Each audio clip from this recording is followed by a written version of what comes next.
नमस्कार दोस्तों, स्वागत है आप सबका एक बार फिर से आपके अपने YouTube चैनल पर। दोस्तों, आज अपन मैथमेटिकल फिजिक्स शुरू करने वाले हैं, जिसमें सबसे पहले जो टॉपिक हम लेंगे या जो चैप्टर हम लेने वाले हैं वो है त्रिकोणमिति। लेकिन उससे पहले मैं आपको कुछ बेसिक जानकारी बता देना चाहता हूँ इस सीरीज के बारे में। ये जो लेक्चर सीरीज में लूंगा, इसका नाम है मैथमेटिकल फिजिक्स।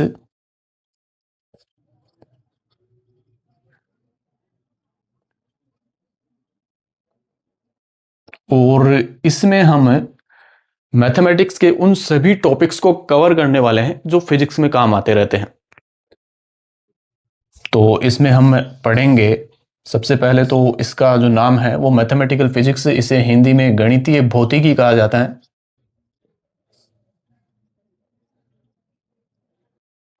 और इसमें हम पढ़ने वाले हैं त्रिकोणमिति, एक इसमें हम पढ़ेंगे।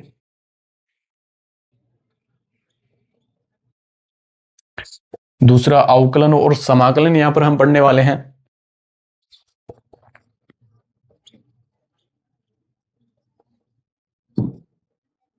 Differentiation and integration.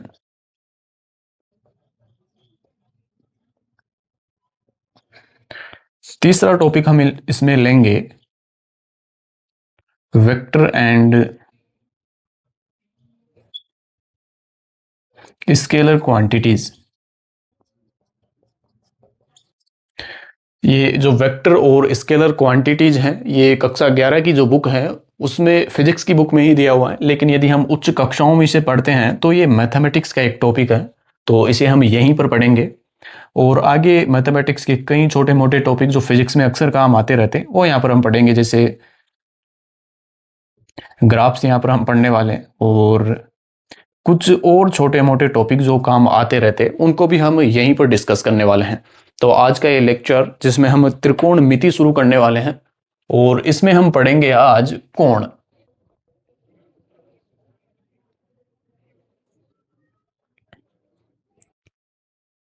लेकिन उससे पहले अपन त्रिकोणमिति का शाब्दिक अर्थ क्या होता है वो एक बार समझ लेते हैं।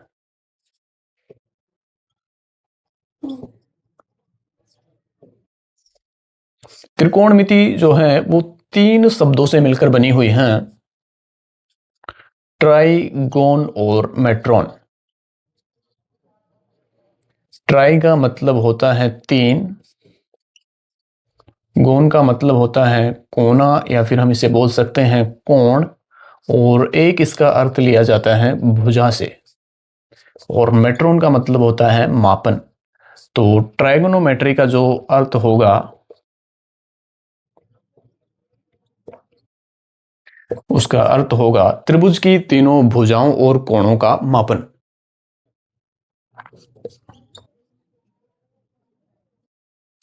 त्रिभुज की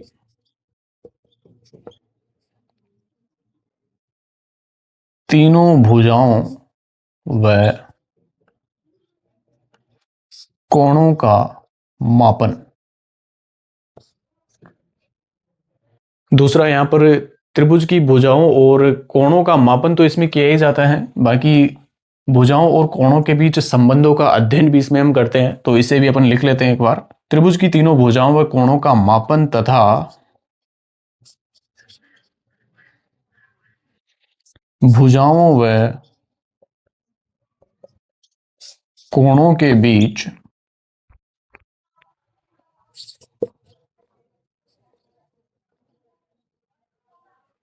संबंधों के अध्ययन का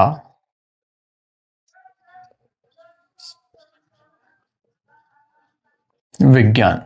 तो त्रिकोणमिति क्या है? त्रिभुज की तीनों भुजाओं व कोणों का मापन इसमें किया जाता है तथा त्रिभुज की तीनों भुजाओं और कोणों के बीच संबंधों का अध्ययन इसमें हम करते हैं। अब यहाँ पर एक बात यह है कि त्रिभुज शब्द अपन ने काम में लिया है, लेकिन त्रिकोणमिति केवल त्रिभुजों तक सीमित नहीं है। आगे चलकर हम देखेंगे कि वृत्त में भी इसे हम लगा सकते हैं और वहां पर हम इसे पढ़ेंगे। अब हम शुरू करते हैं आज का टॉपिक, जो कि है कोण। तो हेडिंग डालेंगे आप कोण।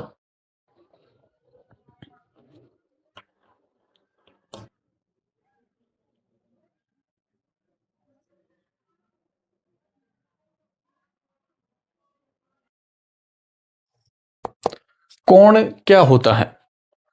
कोई भी दो रेखाएं जो एक प्रारंभिक बिंदु से शुरू होती हैं, उनके बीच कितना खुलाव है या फिर कितना अंतर है, उसे कोण कहा जाता है।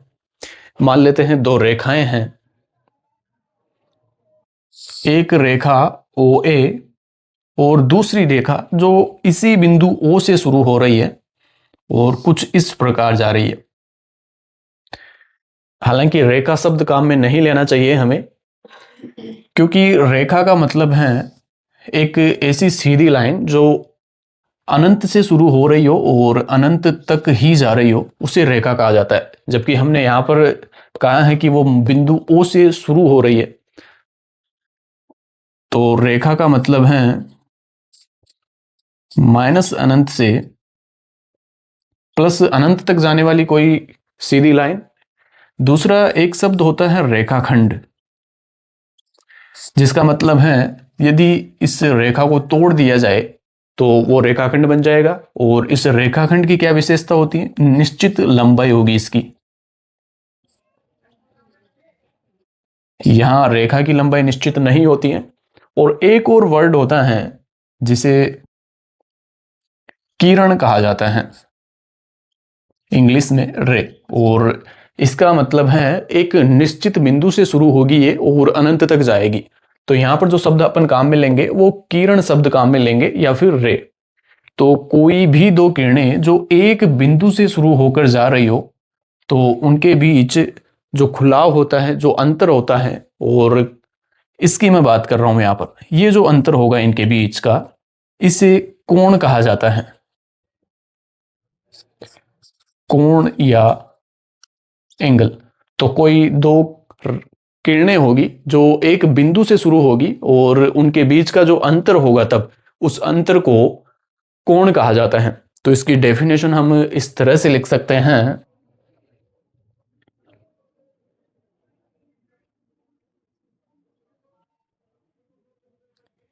एक ही बिंदु से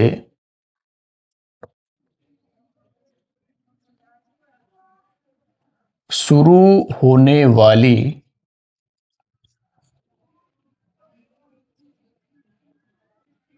दो किरणों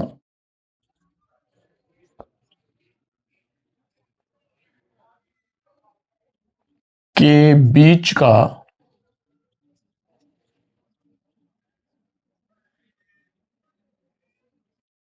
खुलाव या अंतर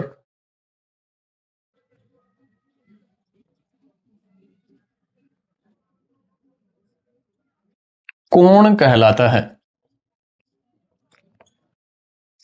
और ये एक डायग्राम भी आप यहां पर बना सकते हैं, जिसमें कोण को आप दर्शा सकते हैं कुछ इस तरीके से। एक किरण आप इस तरीके से ले सकते हैं ओ ए, और दूसरी किरण जिसे भी आपको ओ बिंदु से ही शुरू करना होगा और उसका नाम हो जाएगा ए बी। तो इन दोनों किरणों के बीच का जो ये खुलाव होगा, इसे कोण कहा जाता है।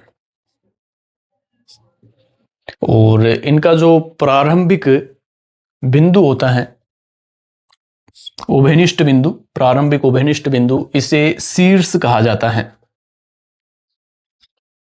इसे कहा जाता है शीर्ष, या फिर इंग्लिश में आप इसे बोल सकते हैं वर्टेक्स। और ये दो भुजाएं जो हैं, या ये दो किरणें, इनको भुजाएं कहा जाता है।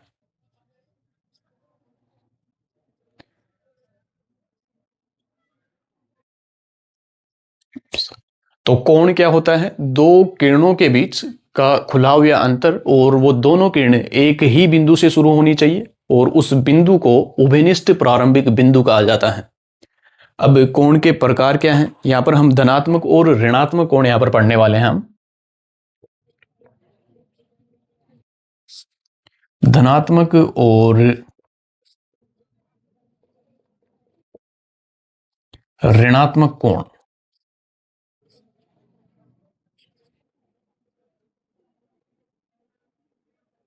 Positive and negative angle.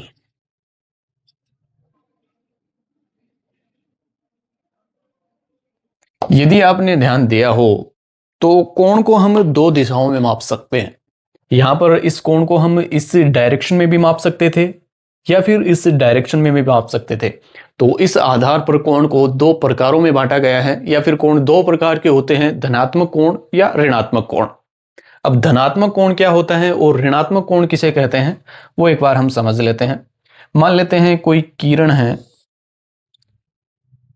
ओ ए, और वो किरण यहां से शुरू करके इस प्रारंभिक स्थिति के सापेक्ष कुछ इस प्रकार गति करती हैं, तो उसकी जो अंतिम स्थिति हो जाती है ओ ए डैश कुछ इस प्रकार हो जाती है। तो इस स्थिति में ये जो कोण बनेगा इसकी प्रारंभिक स्थिति और अंतिम स्थिति के बीच, उसे धनात्मक कोण कहा जाएगा। मैं इसे थीटा 1 नाम दे देता हूं यहां पर, और थीटा 1 जो है यहां पर वो पॉजिटिव एंगल होगा।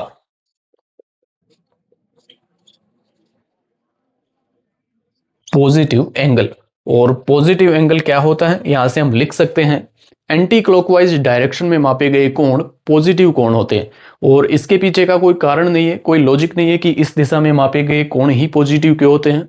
कोई भी एक दिशा हमें चुननी थी जिसको पॉजिटिव मानना था, बाकी जो दूसरी दिशा बच जाएगी उसे अपन नेगेटिव मान लेंगे।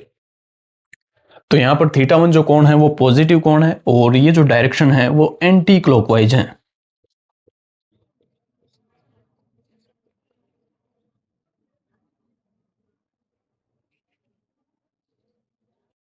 तो एंटी क्लॉकवाइज डायरेक्शन में मापे गए कोण धनात्मक कोण कहलाते हैं। बाकी जो दूसरी दिशा बच गई हैं उस दिशा को हम, या फिर कहे उस दिशा में मापे गए कोण को ऋणात्मक कोण हम नाम दे देंगे। मान लेते हैं कोई एक किरण ओ भी है जिसकी प्रारंभिक स्थिति ये है, और अब ये इस बिंदु के सापेक्ष कुछ इस प्रकार गति करती हैं या फिर कहे घूमती हैं, तो जो कोण बनेगा उसे धनात्मक कोण कहा जाएगा। मैं इसे थीटा 2 नाम दे देता हूं, और यहां पर जो थीटा 2 होगा वो नेगेटिव एंगल होगा।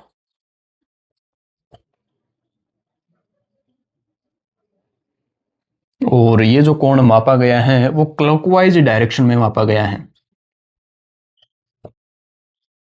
क्लॉकवाइज और एंटी क्लॉकवाइज का अर्थ तुम्हें समझ आ रहा होगा। एक बार यहां पर हम इसे भी देख ही लेते हैं। जो घड़ी की सुई होती है उसकी गति करने की जो डायरेक्शन होती है उसे क्लॉकवाइज डायरेक्शन कहा जाता है, और इसकी गति के विपरीत जो डायरेक्शन होती है उसे एंटी क्लॉकवाइज डायरेक्शन कहा जाता है। तो घड़ी की सुई की गति की दिशा के विपरीत दिशा में मापे गए कोण धनात्मक कोण कहे जाते हैं, और घड़ी की सुई के गति के विपरीत दिशा में मापे गए कोण, सॉरी, की दिशा में मापे गए कोण ऋणात्मक कोण कहलाते हैं।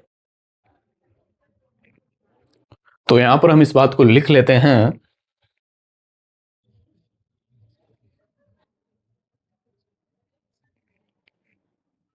घड़ी की सुई की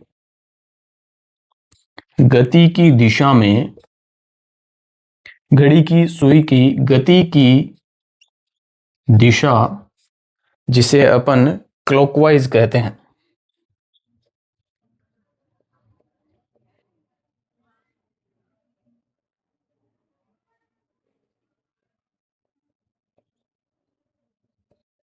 में मापे गए कोण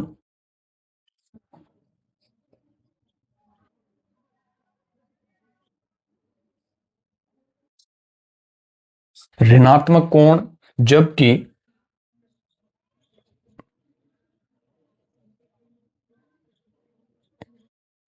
घड़ी की सुई की दिशा के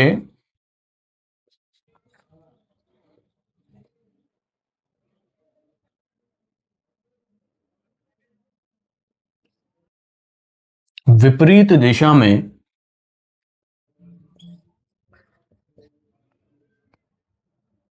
और इस डायरेक्शन को क्या बोला जाता है, एंटी क्लॉकवाइज।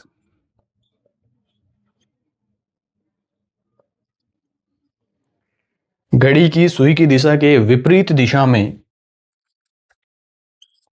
मापे गए कोण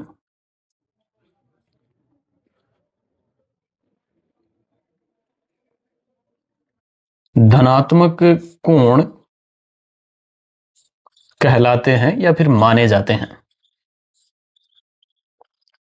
तो घड़ी की दिशा में यदि कोई कोण मापा जा रहा है तो वो ऋणात्मक कोण कहलाएगा, और घड़ी की विपरीत दिशा में यदि कोई कोण मापा जा रहा है तो वो ऋणात्मक कोण कहलाएगा। अब कोणों के मापन की जो दो पद्धतियां हैं, डिग्री और रेडियन, उसे हम समझते हैं। तो हेडिंग डालेंगे आप, कोणों का मापन।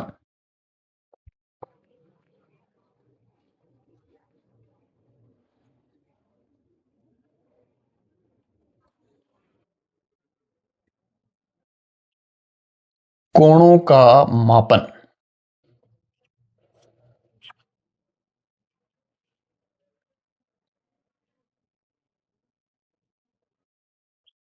Measurement of angles. और किस तरीके से कोण मापे जाते हैं? यहां पर दो पद्धतियां हैं कोणों के मापन की।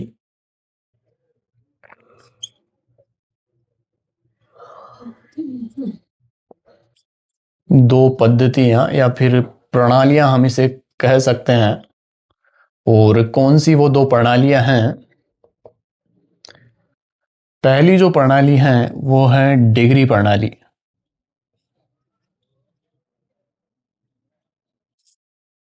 और दूसरी प्रणाली है रेडियन प्रणाली।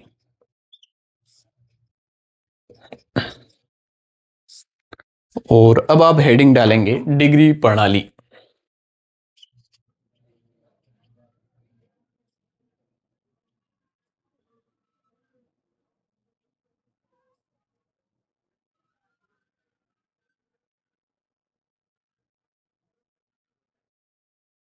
और इसका सिंबल होता है, कोई संख्या आएगी और उसके ऊपर कुछ इस तरह का चिन्ह बना हुआ आएगा, तो हमें समझ जाना है कि डिग्री में कोण की बात हो रही है। अब कोणों को किस तरीके से मापा जाता है, किसी भी चीज को मापने का तरीका क्या होता है, वो एक बार हम समझ लेते हैं। किसी भी चीज को मापने के लिए हमें उसकी छोटी, जो सबसे छोटी मात्रा होती है, उसे फिक्स करना होता है, और उसी के आधार पर हम उसकी बड़ी मात्राओं को माप सकते हैं। जैसे समझते हैं, मान लेते हैं दूरी। तो एक निश्चित दूरी को अपन ने फिक्स कर दिया है यहां पर, जैसे ये 1 मीटर है, तो अब कोई भी दूरी आए उसे हम माप सकते हैं। 1 मीटर दूरी, ये लेंथ अपन ने फिक्स कर दी कि इस दूरी को 1 मीटर कहा जाएगा। अब इसके आधार पर हम इन दूरियों को माप सकते हैं। यदि ये दूरी इस 1 मीटर दूरी की तुलना में आधी है तो इसे 1/2 मीटर या फिर 0.5 मीटर कहा जा सकता है। यदि ये दोगुनी है तो इसे 2 मीटर कहा जा सकता है, और ये 3 गुनी है तो इसे हम बोल देंगे 3 मीटर।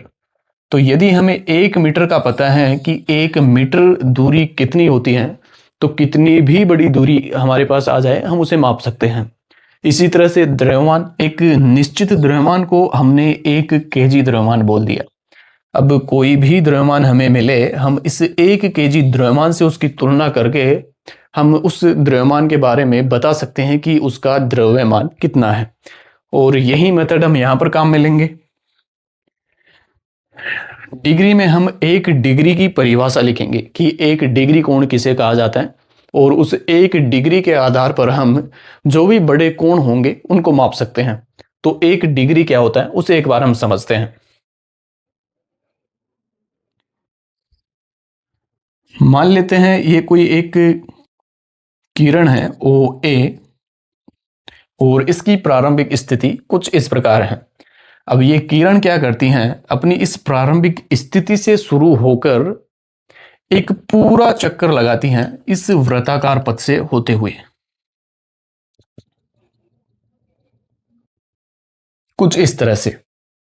और अब हम क्या करते हैं, इस वृत्ताकार पथ को, या फिर कहे इस जिस वृत्त पर ये किरण गति करती हैं, उस वृत्त की परिधि को 360 बराबर भागों में विभाजित करते हैं, कुछ इस तरीके से।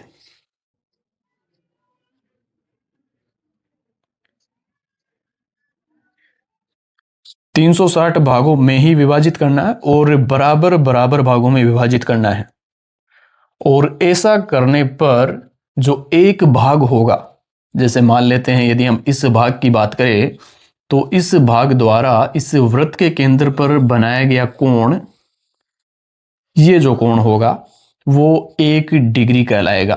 तो 1 डिग्री कोण जो है उसको इस तरीके से फिक्स किया गया है कि यदि कोई किरण अपने प्रारंभिक स्थान से घूमकर एक वृत्ताकार पथ पर गति करती हैं और उस वृत्त की परिधि तो उस वृत्त की परिधि द्वारा या फिर कहिए उस वृत्त की परिधि के 360वें हिस्से द्वारा उस वृत्त के केंद्र पर जो कोण बनाया जाएगा उसे 1 डिग्री कोण कहा जाता है। एक बार मैं डेफिनेशन लिखता हूं फिर और इसे समझने की कोशिश करते हैं।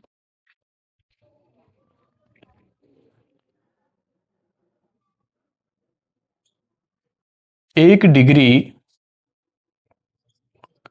वह कोण है जो किसी वृत्त के केंद्र पर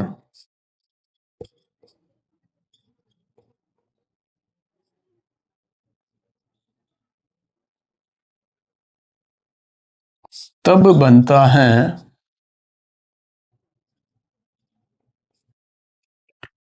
जब कोई किरण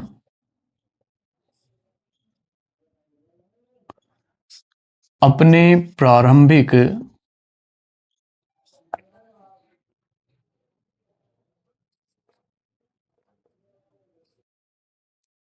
जब कोई किरण अपने प्रारंभिक स्थान से घूमकर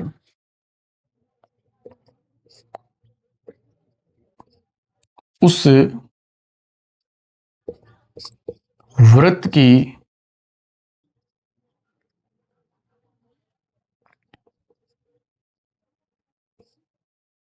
परिधि के ठीक 360वें भाग को काटती है।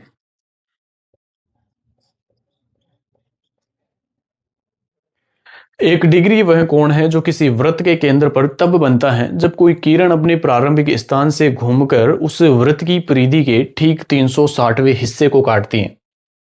जैसा कि मैंने अभी समझाया, ये कोई किरण है जो कि इस वृत्ताकार पथ पर घूमेगी और इस वृत्ताकार पथ की जो परिधि है उस परिधि को यदि 360 हिस्सों में हम बांट दें कुछ इस तरीके से और ये हिस्से बराबर होने चाहिए तो एक भाग द्वारा इस वृत्त के केंद्र पर जो कोण बनाया जाएगा उसे 1 डिग्री कोण कहा जाएगा।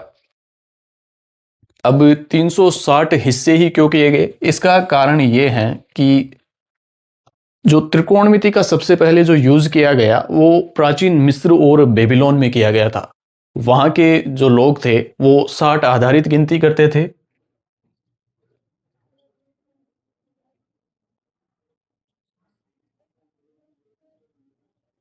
जिसे सेक्साडेसिमल सिस्टम कहा जाता है।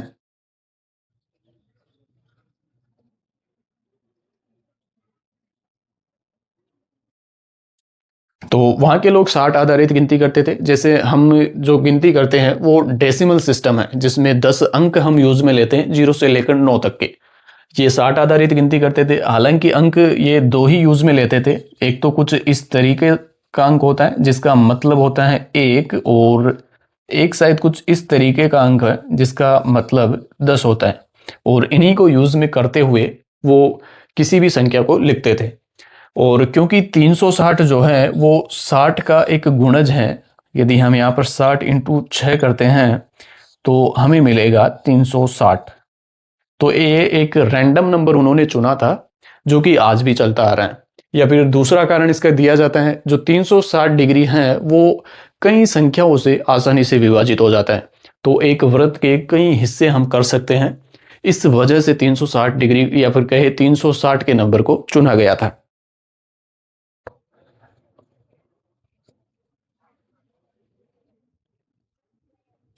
तो 1 डिग्री कोण की परिभाषा कुछ इस प्रकार है। अब एक वृत्त द्वारा बनाया गया कोण उसके केंद्र पर कितना होता है वो हम लिख लेते हैं।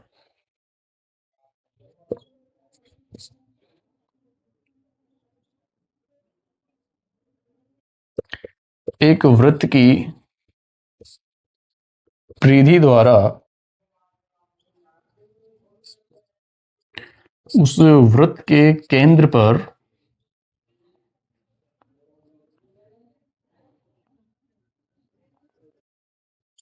अंतरित किया गया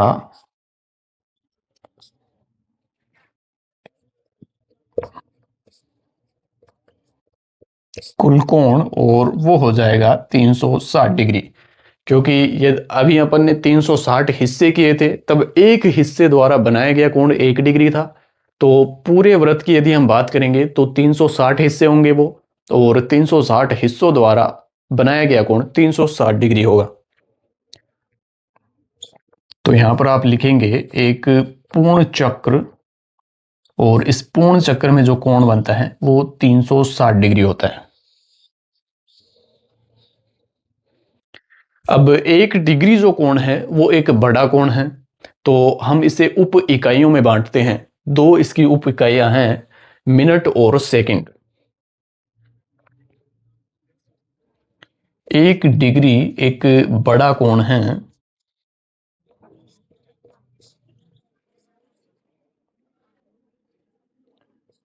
अतः इसे उप इकाइयों में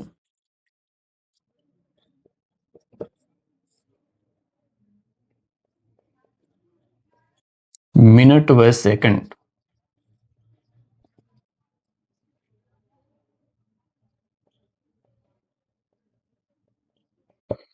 बांटा गया है। कई बार हमें जरूरत पड़ जाती है जब हमें गणना को एकदम एक्यूरेट करना होता है, क्योंकि कई बार एंगल 1 डिग्री से छोटे भी आ सकते हैं जिनको हमें मापना होता है। मान लो कोई एंगल है जो 1 डिग्री से छोटा है, तब इस एंगल को हम किस तरीके से माप सकते हैं। तो उसी समस्या को दूर करने के लिए ये उप इकाइयां बनाई गई हैं, मिनट और सेकंड। इसमें हम क्या करते हैं,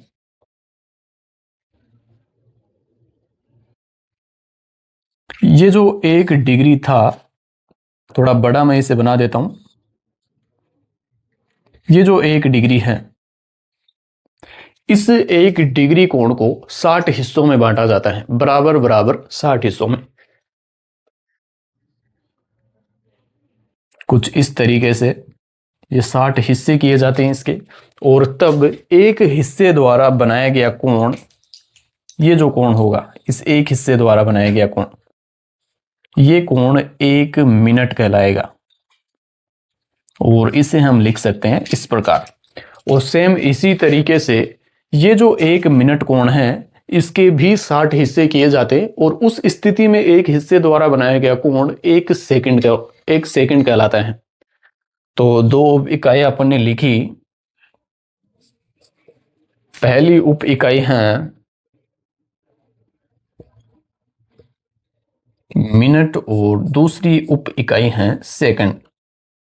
और ये जो मिनट और सेकंड है वो समय वाले मिनट और सेकंड नहीं है, ये हमें ध्यान रखना है। तो यहां से 1 डिग्री बराबर हो जाएगा 60 मिनट, और 1 मिनट बराबर हो जाएगा 60 सेकंड। ये जो मैंने सिंबल यूज किए हैं, ये मिनट का सिंबल है और ये सेकंड का सिंबल। आप कोष्टक में यहां पर लिख लेना 60 मिनट, और ये हो जाएगा 60 सेकंड। तो 1 डिग्री में 60 मिनट होते हैं, और 1 मिनट में 60 सेकंड होते हैं। और कारण मैंने आपको बता ही दिया है कि 1 डिग्री कोण को 60 हिस्सों में बांटा बराबर बराबर, तब एक हिस्से द्वारा बनाया गया कोण 1 मिनट कोण कहलाता है। और फिर अपन ने 1 मिनट कोण को 60 बराबर बराबर हिस्सों में बांटा, और उस स्थिति में उस एक हिस्से द्वारा बनाया गया कोण 1 सेकंड कोण कहलाता है। अब जो दूसरी पद्धति है रेडियन पद्धति, उसे समझते हैं हम।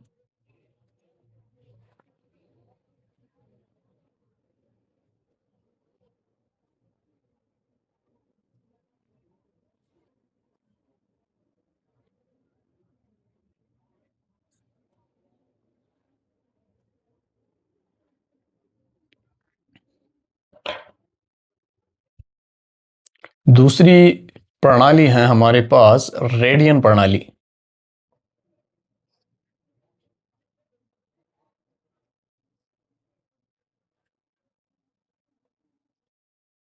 Radian system.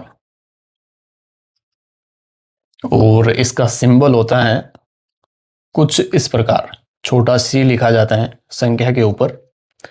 और रेडियन क्या होता है इसे भी एक बार हम समझ लेते हैं। मान लेते हैं ये कोई वृत्त है और इसकी त्रिज्या है r, तो एक रेडियन कोण क्या कहलाएगा, वही कंसेप्ट यहां पर हम यूज में लेंगे। एक रेडियन क्या होता है, फिर हम किसी भी कोण को माप सकते हैं उस एक रेडियन कोण से उसकी तुलना करके। तो एक रेडियन हम समझ लेते हैं। वृत्त का ये जो पार्ट है जिसे हम चाप भी कह सकते हैं, यदि इस चाप की लंबाई इस वृत्त की त्रिज्या के बराबर हो जाए, क्या कह रहा हूं मैं, इस चाप की लंबाई, ये जो चाप हमें दिख रहा है, इस चाप की लंबाई इस वृत्त की त्रिज्या के बराबर हो जाए, तो इस चाप द्वारा वृत्त के केंद्र पर बनाया गया कोण, ये जो कोण बन रहा है वो एक रेडियन कोण कहलाएगा। फिर से समझते हैं। कोई वृत्त लिया अपन ने जिसकी त्रिज्या r है, और फिर एक चाप अपन ने इस वृत्त पर लिया जिसकी लंबाई भी उस वृत्त की त्रिज्या के बराबर है। तब उस चाप की लंबाई द्वारा इस वृत्त के केंद्र पर जो कोण बनाया जाएगा वो एक रेडियन कोण कहलाएगा। मैं परिभाषा लिखता हूं, आप एक बार ध्यान से इसे पढ़ना।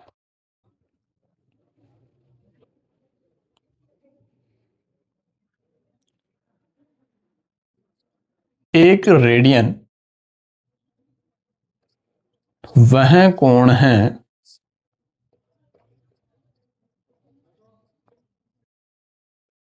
जो किसी वृत्त के केंद्र पर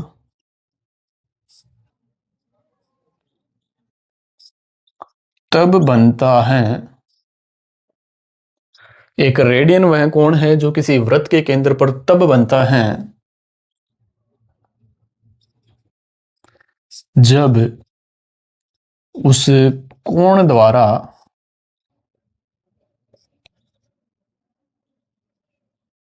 काटे गए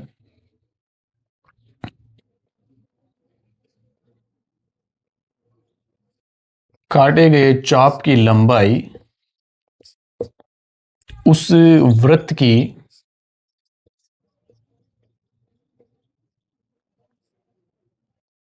त्रिज्या के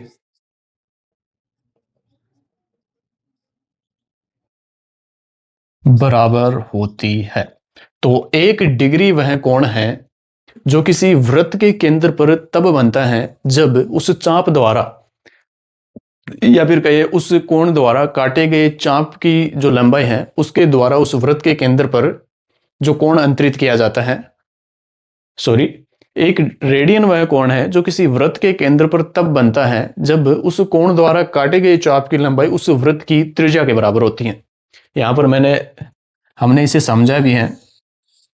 कुछ इस तरीके से एक वृत्त लिया और इसकी त्रिज्या r है। इस वृत्त की ये जो लेंथ है इस चाप की, वो यदि r होती है तो उस स्थिति में ये जो कोण बनेगा वो एक रेडियन कोण कहलाएगा। तो एक और डेफिनेशन आप इसकी इस तरीके से लिख सकते हैं।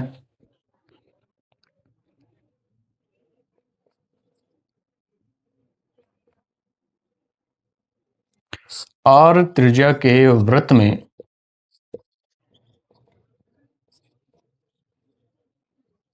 r लंबाई के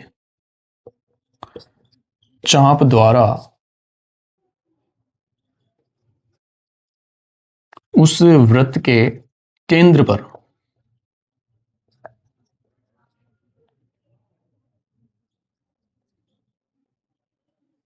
बनाया गया या अंतरित किया गया कोण, और इसे आप लिख सकते हैं एक रेडियन कोण। तो एक डेफिनेशन ये हो जाएगी कि r त्रिज्या के वृत्त में r लंबाई के चाप द्वारा उस वृत्त के केंद्र पर बनाया गया कोण एक रेडियन कोण कहलाएगा। या फिर आप इस तरीके से बोल सकते हैं कि एक रेडियन कोण वह कोण है जो किसी वृत्त के केंद्र पर तब बनता है जब उस कोण द्वारा काटे गए चाप की लंबाई उस वृत्त की त्रिज्या के बराबर होती है। तो एक रेडियन कोण हम ने डिसाइड कर लिया। अब इस आधार पर हम किसी भी कोण का मापन कर सकते हैं। अब जो एक फॉर्मूला अपन जानते हैं कोण बराबर चाप बटे त्रिज्या, वो कहां से आया है उसे भी अपन समझ लेते हैं यहां पर। ये एक वृत्त मैंने लिया यहां पर और मान लेता हूं मैं इसकी त्रिज्या है r और ये एक चाप है जिसकी लंबाई l है। तब जो कोण बनता है इसे मैं मान लेता हूं थीटा। एक वृत्त लिया मैंने, उसमें एक चाप लिया जिसकी लंबाई l है, त्रिज्या जो है वो r है और चाप द्वारा उस वृत्त के केंद्र O पर अंतरित किया गया कोण मैंने थीटा लिया। अब देखना मैं क्या कर रहा हूं यहां पर। यहां से हम जानते हैं r त्रिज्या के वृत्त में r लंबाई के चाप द्वारा बनाया गया कोण 1 रेडियन होता है। तो यहीं से हम शुरू करेंगे। हम जानते हैं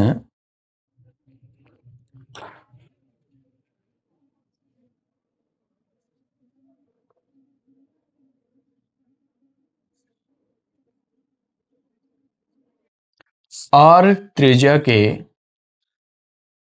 वृत्त में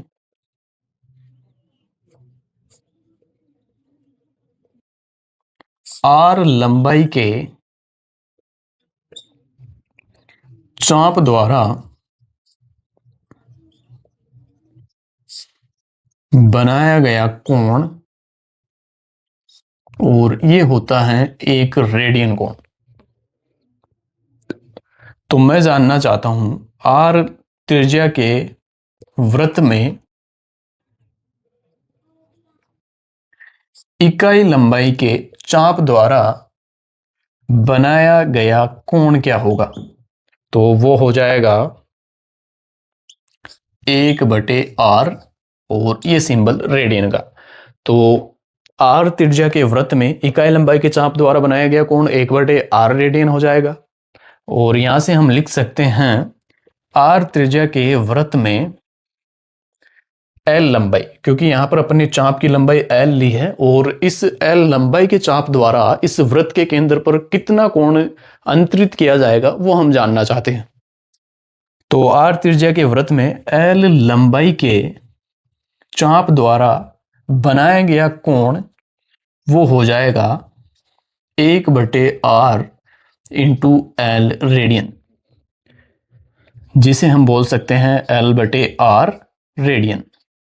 और ये कोण अपन ने क्या माना था, r त्रिज्या के वृत्त में l लंबाई के चाप द्वारा बनाया गया कोण यहां पर अपन ने थीटा माना था। तो थीटा बराबर यहां से अपन लिख सकते हैं थीटा बराबर यहां पर हो जाएगा l/r रेडियन। और यहीं से वो फॉर्मूला आया है कोण बराबर चाप बटे त्रिज्या, क्योंकि l क्या है चाप की लंबाई और r है यहां पर त्रिज्या। तो इसे हम लिख सकते हैं कोण बराबर चाप बटे त्रिज्या या फिर चाप की लंबाई बटे त्रिज्या, इस तरीके से हम इसे लिख सकते हैं।